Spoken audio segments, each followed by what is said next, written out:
Il a dit quelques paroles que j'ai marquées sur moi. Dieu a confirmé. Si tu te dis peut-être pourquoi les autres sont bénis et pas moi? Pourquoi avec eux ça marche et pas moi? Les témoignages des frères aussi, c'est des frères qui ont connu tout le temps les choses de Dieu. Ils n'étaient pas convertis. Et je suis sûr que depuis qu'ils ont connu, il y avait quand même cette attirance dans les choses de Dieu. Mais il a fallu le moment de Dieu, le temps de Dieu, pour que Dieu les change. C'était pareil pour moi aussi. Et puis on peut passer tous les frères qu'il y a ici, qui ont rencontré Dieu. Et il est impératif de comprendre comment ça marche. Vous savez, moi, j'ai un point dans mon ministère, c'est que j'ai été déjà assis à votre place. Quand je sortais avant d'une réunion, il fallait que je comprenne le mot de Dieu. Ça y est, Seigneur, j'ai compris ce que tu voulais me dire aujourd'hui. Et quand je sortais soulagé, parce que j'avais compris ce que Dieu attendait de moi. Mais je n'espère en rien de nous. Mais nous, on espère en rien. Mais il y a quelque chose que Jésus dit précisément dans Luc 6, 47. Il va dire comme ça, je vous montrerai à qui ressemble tout homme qui vient à moi, qui entend mes paroles et qui les met en pratique. C'est la base. Et des fois on nous dit, Seigneur, pourquoi avec eux ça marche? Mais qu'est-ce qu'ils font? Mais qu'est-ce qu'il y a? Est-ce que moi j'ai un problème? Est-ce que moi, pourquoi avec eux ils sont tellement bénis? Ça m'est arrivé moi au début quand je suis arrivé aussi. Donc je posais ces questions aussi. Et pourquoi un homme vient devant le maître qui est Jésus-Christ, il vient avec une question bien précise. Tu sais, Dieu peut te guérir. Tu as besoin de guérison? Lève-toi, on prie pour toi. Et au nom du Seigneur Jésus, Dieu est capable de te guérir. Amen. Tu as besoin de délivrance? C'est pareil. Il est capable de te délivrer. Amen. Mais ce que Dieu veut, c'est te sauver. Amen. Gloire à Dieu. Car Dieu a tant aimé le monde qu'il a donné son Fils unique afin que quiconque croise en lui ne périsse pas, mais qu'il ait la vie éternelle. Qu'il ne périsse pas. Voilà pourquoi Dieu veut te sauver. Parce que s'il ne te sauve pas, tu vas périr. Oui, mais périr, ça veut dire quoi? Périr veut dire tourment pour l'éternité, un tourment de feu. Et il est souvent expliqué comme le feu de la géhenne. Voilà de quoi Dieu veut te sauver. Et le souhait de Dieu, c'est de sauver le plus grand nombre. Amen. Et que tous parviennent à la connaissance de la vérité. Un jour, un jeune homme vient qui, lui, pareil, connaissait les choses de Dieu. Mais j'ai dit, Seigneur, quand même, en connaissant tout ça, il vient avec une question bien précise, lui. Et je vais faire doucement, parce que j'ai envie que vous compreniez le message. Et j'ai envie que ceux qui se posent des questions, comment ça marche, comment réussir, qu'ils sortent d'ici, ça y est, Seigneur, j'ai compris. Amen. Et que ce que moi, je n'arrive pas à exprimer, pas qu'ils soient évidents, je n'ai pas d'instruction. J'ai presque pris à lire avec la Bible. Je n'ai pas d'instruction. Il vient ce jeune garçon, donc ce que moi je ne peux pas faire comprendre, que le Saint-Esprit le fasse comprendre. Amen. Amen.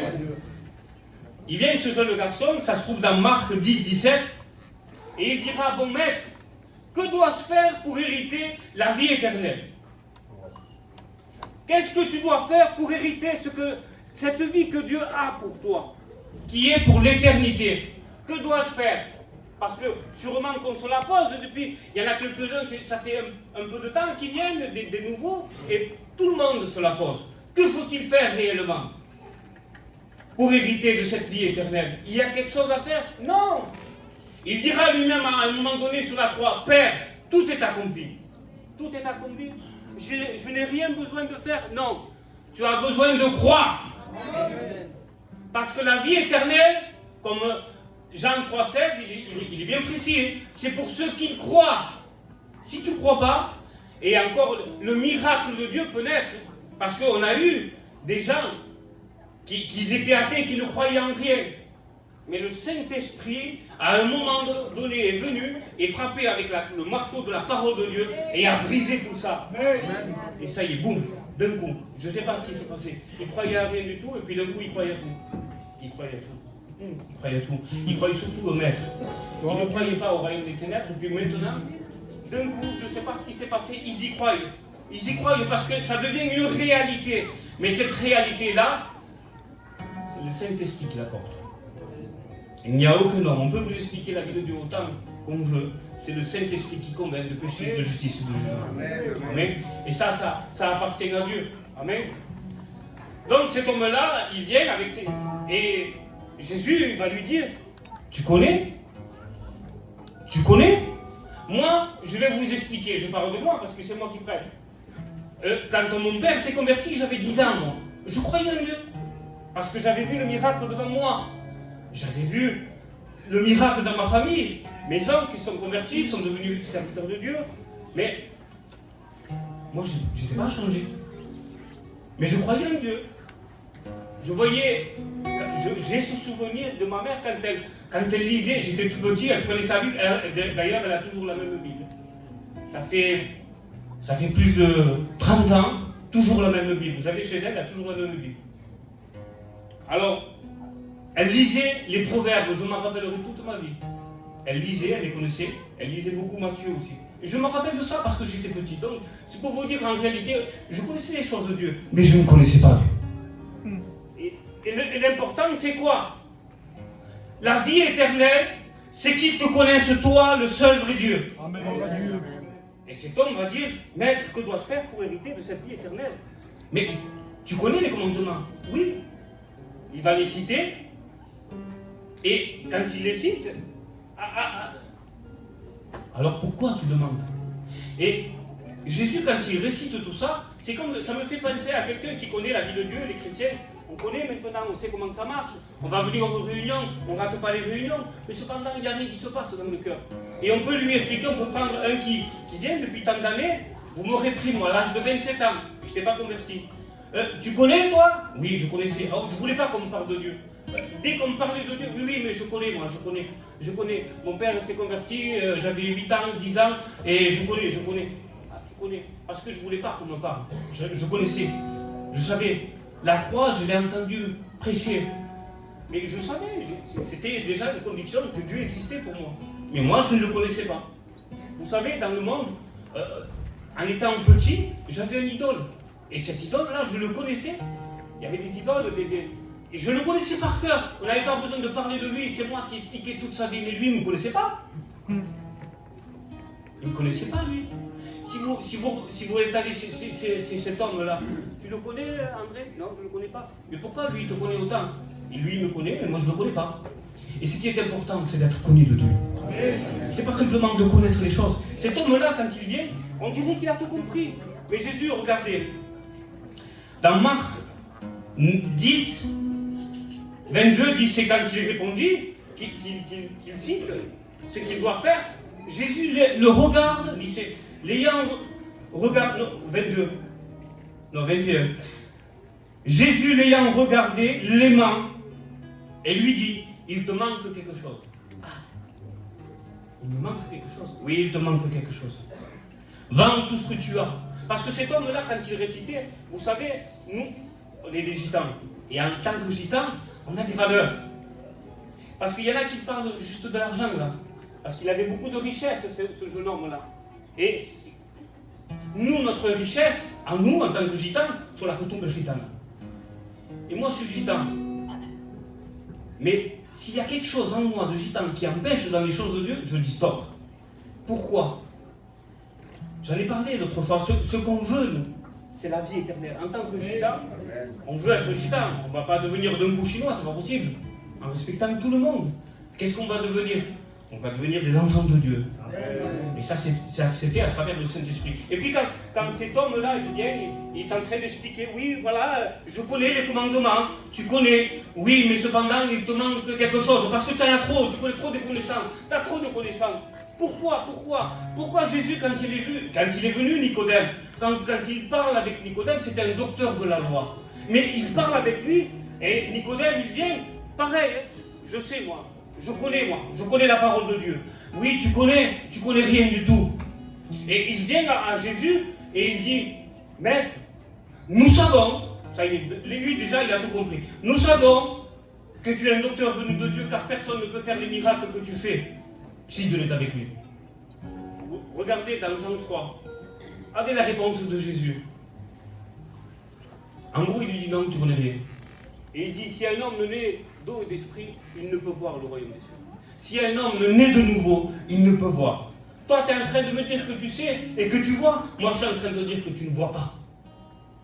Parce que tu ne peux pas voir. Et quand on voit cet homme Nicodème, j'ai dit, Seigneur, pourquoi tu ne l'as pas choisi à lui plutôt qu'à Matthieu? C'était un collecteur d'impôts, lui. Là, tu avais Nicodème qui avait une connaissance, je vous le promets, les frères, que si Nicodème aujourd'hui viendrait ici, se mettrait derrière le micro en train de prêcher, on serait tous, épandants, choqués de sa connaissance qu'il avait. Mais Dieu ne cherche pas une connaissance. Dieu ne cherche pas des gens gentils. On peut être gentil et on sera des gentils perdus, ça ne sert à rien. Dieu ne cherche pas des gens durs. Si c'est pour être durement dur et perdu, ça ne sert à rien non plus. Mais qu'est-ce qu'il veut? Laisse-toi façonner par Dieu. Gloire à Dieu. Et quand cet homme-là, Jésus l'aimant, il dit, demande que quelque chose. Vends tout ce que tu as et suis-moi. Qu'est-ce que ça veut dire ça? Ça veut dire que tu en as trop. Tu en sais trop. Laisse faire Dieu. C'est une bouteille d'eau. Si je mélange cette eau, vous voyez, elle est claire. Ceux qui ont soif, là, ils ont envie de la boire. Mais vous ne la boirez pas, parce qu'elle est à moi. Elle est claire, cette eau.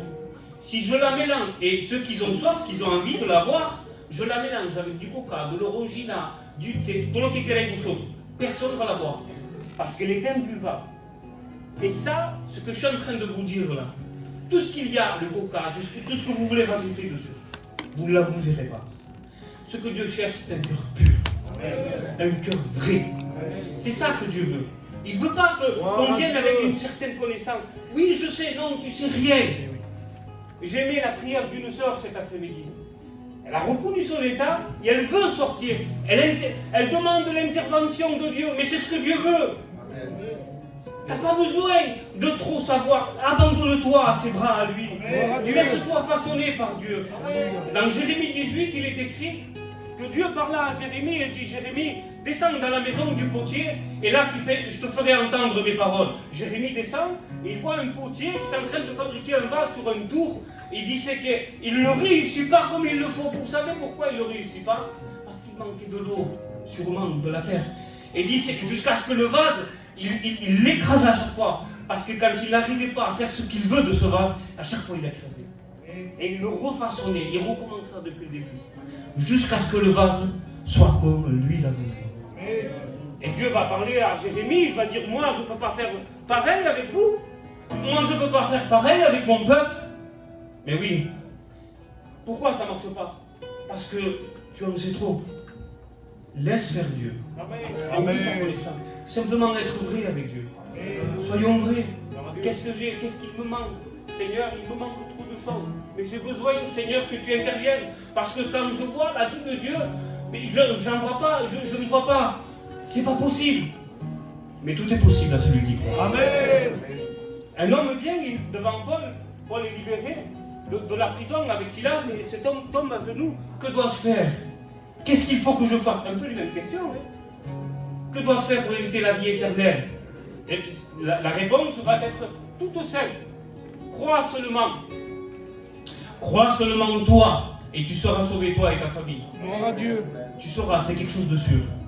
Oui, mais Seigneur, je ne vois pas, moi, ça m'attriste. Oui, mais c'est parce que tu ne crois pas. C'est pour ça que tu es attristé. Tu as besoin de voir pourquoi. C'est pas la foi, ça. On n'a plus besoin de la foi. Un exemple. Il y a le pasteur Guigui, il est à Saint-Christophe, et il m'appelle, André, tu viens manger à la maison? Ça va, je viens. Tu viens vers quelle heure? Vers midi, midi et demi, je suis chez toi. Bon, d'accord. Ben, on va manger ensemble. Hein. Et qu'est-ce que je fais qu'est-ce qui prouve à tout le monde qui vient chez lui qui m'attend? Qu'est-ce qui le prouve? Il y a quelque chose qui doit faire voir que le frère m'attend. C'est qu'il est en train de mettre en action. Il va préparer, sa compagne va préparer le repas, il va faire ce qu'il faut. Pourquoi? Et quand il y a quelqu'un qui vient chez lui à l'improviste, et lui il ne sait rien du tout. Mais j'attends quelqu'un Et oui, j'attends quelqu'un. J'ai appelé le frère, il doit venir. Mais tu l'as vu? Comment tu le sais qu'il va venir? Ben, parce que je l'ai eu au téléphone et il m'a dit je viens. Jésus-Christ nous a dit qu'il vient. Amen. Et qu'est-ce qui te prouve que tu l'attends? C'est que tu vas mettre en pratique, parce que si un jour Jésus, il va faire cet appel qui est très simple. Dans Matthieu 11, 28, je le cite souvent. Venez à moi, vous tous qui êtes fatigués et chargés, et je vous donnerai du repos. Et souvent on vient à lui, on vient aux réunions. Mais quand on se sent bien dans les réunions, il faut dire ce qui est. On se sent bien dans les réunions. Pourquoi? Mais c'est très facile. L'armée de Dieu est là. L'armée, et quand je dis l'armée de Dieu, c'est l'armée, c'est l'Église. Et l'armée céleste. Amen. Tout est là. Et Dieu surtout est là. Parce qu'il a dit 2 ou 3 réunis pour moi, prétexte littéraire. 2 ou 3 réunis pour moi, je serai au milieu de vous. Amen. On est là pour lui. C'est pour lui que ces réunions, elles sont faites. C'est pas pour nous, c'est pour lui. Merci Seigneur, quelle grâce de Dieu. Quand je réalise cette grâce, quand je réalise qui j'étais et ce que Dieu a fait de moi, mais c'est pas possible Seigneur, mais qu'est-ce qu'il y a? C'est une grâce de Dieu. C'est pas autre chose. Dieu n'a pas besoin de nous, mais on a réellement besoin de nous. Amen. Et ce que Dieu veut, c'est te sauver. Amen. Alors bien sûr, comme je vous le disais, on vient aux réunions, mais ça ne suffit pas, ça ne suffit pas. Pourquoi? Parce qu'on se sent bien, mais quand on repart, il semblerait qu'on a laissé la paix à la réunion et qu'on ne la prend pas avec nous. Il y a quelque chose qui ne va pas. Mais oui, on a pris le 28, prenons le 29. Recevez mes instructions et vous trouverez le repos pour vos âmes. Voilà la clé. C'est en recevant ces instructions qu'on reçoit le repos pour nos âmes. Amen. Et là, un soulagement, on n'a plus besoin de rien faire. Vous avez vu, je ne sais pas, je prends un exemple. J'avais pris déjà cet exemple il y a à peu près 1 an. J'appelle un enfant, je lui dis viens, il ne se pose pas de questions, il vient lui. Il vient. Je lui dis maintenant, petit, va au frigo là-bas, il va me chercher quelque chose à boire. Il ne pose pas de questions, il y va et il ramène. Pourquoi il ne se pose pas de questions? Jésus avait dit si vous avez le cœur comme un enfant. Un enfant, il ne se pose pas de questions. Il fait ce qu'on lui dit, puis c'est tout. Si on viendrait à Dieu comme ça, mais c'est Dieu. Ça y est, c'est gagné. Pourquoi? Une totale confiance. Alors je vais vous dire, est en ligne de Damien à qui? Si moi je l'appelle, peut-être il va se poser des questions, parce que je ne suis pas son père. Mais si c'est son père qui l'appelle, il ne se pose plus de questions. Vous comprenez? Notre Père nous appelle. Gloire à Dieu. Et tu sens l'appel de Dieu. Viens, ne te pose plus de questions. Recevez mes instructions et vous trouverez du repos pour vos âmes. Amen. On prend un autre texte. Les 10 lépreux. Qu'est-ce qu'ils ont fait d'extraordinaire, ces 10 lépreux? Ils étaient lépreux les 10. Mais qu'est-ce qu'ils ont fait? Ils n'ont rien fait. La solution, elle était devant eux. Maître, guéris-nous.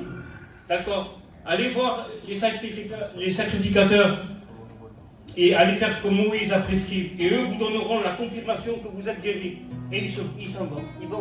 Ils commencent à marcher. Et oui. Dieu renouvelle les forces dans la marche. Amen. D'un coup, je pense, voilà, j'ai dit ce que j'avais à dire. Et quand Jésus dit, ils ne sont pas guéris, juste il les envoie.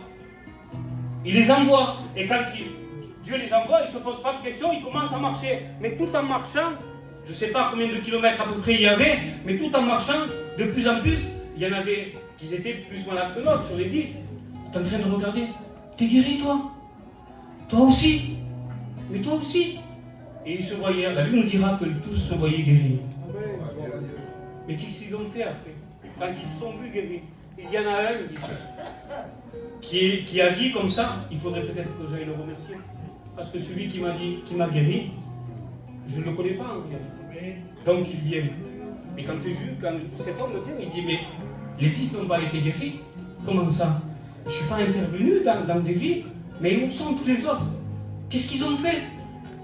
Alors je prends cet exemple souvent, c'est que, à mon avis, les 9 autres, elles ont dedans. Pourquoi je dis ça? Parce qu'on est comme ça. Nous, ce qu'on veut, c'est se sentir bien. Et on croit que Dieu est là pour qu'on se sente bien. Tu es en train d'expliquer comment se sentir bien, comment te sentir guéri, mais Dieu veut te sauver. Amen. Il ne veut pas que tu te sentes bien. S'il faut que tu souffres, ben, tu vas souffrir. Si tu ne prends pas les conseils de Dieu, tu vas souffrir. Mais si tu souffres, ce n'est pas la faute de Dieu, c'est ta faute à toi. Parce que tu ne prends pas ses conseils. C'est très simple la vie de Dieu. Amen. Mais l'ennemi voudrait nous la compliquer en disant qu'il y a autre chose. Non, il n'y a rien en réalité. Fais confiance en Dieu. Amen. Oui, mais Seigneur, regarde le frère. Je lui dis mes mots parce que je ne veux pas dépasser. Je suis en train de prêcher. Tu as vu le frère, il est brun. J'aurais préféré qu'il soit blanc, moi.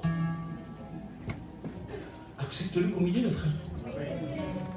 C'est ton frère. On ne vient pas à l'église pour se faire des amis. On est à l'église pour être frères et sœurs. Gloire à Dieu. Et des frères et sœurs, et entre frères et sœurs, moi j'ai un frère. Et des fois, mes maris le volent. Mais ça n'empêche pas que c'est mon frère. C'est toujours mon frère. Et des fois, si vous le voyez, si vous voyez le pasteur avec son petit frère, c'est ma tante. Mais c'est toujours mon frère. Ça ne changera rien à ce que soit mon frère. Et c'est ça. Dieu ne nous demande pas d'être des copains. Hein. C'est pas du copinage. C'est de la famille de Dieu. Amen. Et quand ces hommes-là étaient guéris, il n'y avait rien à faire. Ils ont pris les ordonnances de Christ. Si tu prends des ordonnances de Dieu, tu sortiras. Tu sortiras de là. Mais qu'est-ce qu'il faut faire? Et confiance. Et confiance en Dieu. Dieu est en train de façonner ta vie. N'anticipe pas. N'anticipe pas sur les choses. Laisse faire Dieu. Et si en connaissant pourquoi Jésus lui dit ça à ce jeune homme riche, parce qu'il en sait trop. Il n'a pas commencé à marcher, il est en train de regarder la victoire là-bas, lui. Oui, mais quand tu regardes trop loin, tu ne vois pas ce qu'il y a, les travers qu'il y a. Et en commençant à marcher, s'il y a un trou, je regarde trop loin, je ne vois pas qu'il y a un trou. Je risque de tomber, parce que je regarde trop loin. Laisse faire Jésus et confiance en lui. Je peux tout par celui qui me fortifie. Je parle de moi, hein. Mais toi aussi, tu pourras tout par celui qui te fortifie. Et confiance en lui. De la confiance en Dieu. Dieu veut que nous lui faisions confiance. Alors, bien sûr, chez nous, on nous a appris, on avait une terrible confiance en nous, hein. Mais pas dans les choses de Dieu. Et dans le monde, il ne fallait pas nous dire que tu n'es pas capable. Parce que c'est là qu'on démontrait, parce qu'il fallait qu'on fasse voir que nous on est capable. On est capable de faire voir l'impossible. Impossible à réaliser, on le faisait parce qu'on le faisait voir. Nous on est capable.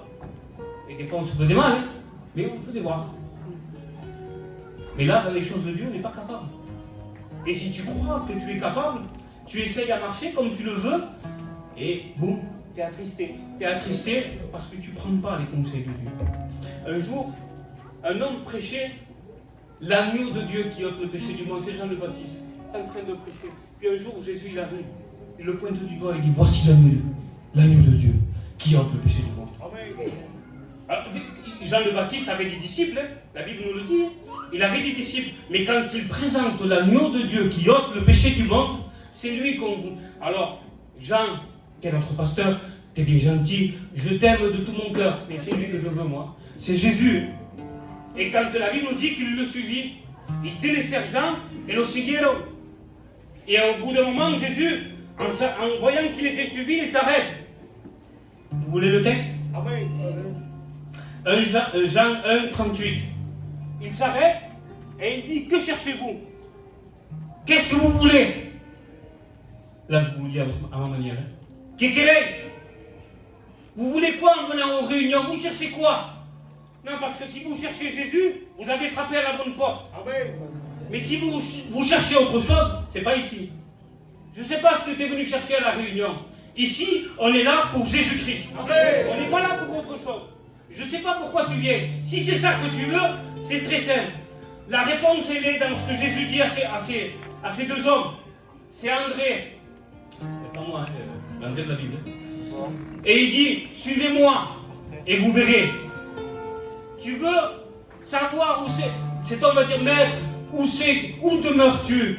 Parce que nous voulons, c'est ça qu'on veut. On veut demeurer là où Jésus demeure. Parce que Jésus est notre tout. Dès qu'on a compris qui il est, c'est notre tout. Il n'y a plus rien qui a de la valeur, excusez-moi, si ce n'est que Jésus. Notre valeur à nous, c'est Jésus. Amen. Le paradis, il est merveilleux. Prenez l'Apocalypse, il va le décrire merveilleux. Il peut être merveilleux, mais ce n'est pas le paradis moi que je veux. Mon paradis à moi, c'est Jésus. C'est lui qui fait le paradis. C'est lui qui fait les choses merveilleuses. Et le paradis ne commence pas à la Nouvelle Jérusalem. Il commence à partir du moment où Dieu est en train de travailler ton cœur. Gloire à Dieu. Et la Bible nous dira que celui qui a commencé cette bonne œuvre en toi, la rendra parfaite. Il veut la rendre parfaite. Mais laisse-moi faire. C'est gagné. Il a tout accompli. Père, j'ai tout accompli. Et quand ces hommes-là, ils le suivaient. Vamos seguirlo. Allez, on y va. Allez, Seigneur, vas-y, on te suit. Tu nous amènes où? On a confiance en toi, Seigneur. Vas-y, on te suit. Allez, une dernière et puis j'arrête. Je sens d'arrêter. Un jour, il y a, dans Jean 2,5, ceux qui ont la parole de Dieu peuvent le lire, il y a une situation, je n'ai pas envie d'expliquer la situation parce qu'il peut y avoir beaucoup de situations où on a un blocage. Et là, dans cette situation-là, ils n'arrivaient plus, là, il y a un blocage. Et qu'est-ce qu'ils font? Il y en a une qui connaissait la solution, c'est Marie, c'est sa mère. Et puis elle va dire à ses... Elle voyait ces gens qui étaient embêtés, ils ne savaient pas comment s'en sortir. Puis elle, en le connaissant, comme moi, je le connais, et je suis en train de vous donner un conseil de Dieu. Je le connais, celui que je prêche. Et elle dira, faites tout ce qu'il vous dira. Et tu sortiras de l'état où tu es. Voilà la bénédiction. Fais tout ce qu'il te dira, comme il te le dira. Pardonnez. Et vous serez pardonné. Seigneur, c'est dur à pardonner. Seigneur, elle m'a fait du mal. Si tu regardes raison, tu vas trouver toutes les meilleures raisons pour ne pas pardonner. Et l'ennemi, il est derrière. Il s'est appuyé, lui. Parce que des raisons, il y en a plein. Aucune raison ne permet. Aucune raison sont bonnes pour hériter l'enfer. Mais toutes les raisons sont bonnes pour pardonner et pour hériter le royaume des cieux. Alors oui, l'amour de Dieu pardonne tout. Elle pardonne tout, mais elle n'accepte pas tout. Dieu te pardonne, il n'y a pas de souci, mais il n'accepte pas dans ton état. Un mundo que s'arrepiente, le vrai, véritable pardon produit un changement dans nos vies. S'il n'y a pas de changement, ce n'est pas la véritable repentance. C'est du regret. Du regret. Je regrette, je n'aurais pas dû faire comme ça. Mais on recommence. On tombe tout le temps dans les mêmes choses. C'est fini, Seigneur, je ne le ferai plus. Et puis bam, on repart dans les mêmes choses. Et on est fatigué. Et après, qu'est-ce qui arrive? On abandonne tout. Pourquoi? Parce qu'on n'y arrive pas. Ce que Dieu veut, c'est te changer. Dieu pardonne tout. Il pardonne tout. Il n'accepte pas tout, mais il pardonne tout. Amen. Il ne regarde pas. Il ne soupçonne pas le mal. Nous, on soupçonne le mal, mais lui, non. Si tu te laisses faire par Dieu, ces sentiments-là, je suis en train de parler de l'amour de Dieu, vont naître en toi par le Saint-Esprit. Quand tu vas voir une personne qui va te faire du mal, et quand tu réalises toi, quand je réalise ce que j'étais, et de quoi le Seigneur m'a pardonné, mais celui qui me fait du mal, le Seigneur m'appelle vraiment ami, tu vas voir que ça va être facile. Si tu réalises de quoi le Seigneur t'a sorti, ça va être facile de pardonner les autres. Seigneur, tu m'as pardonné à moi, je peux le pardonner. Il va te donner cette capacité. Alors n'essaye pas par toi-même. Aie confiance en lui. Et il t'accordera la vie éternelle. Amen. Que Dieu vous bénisse.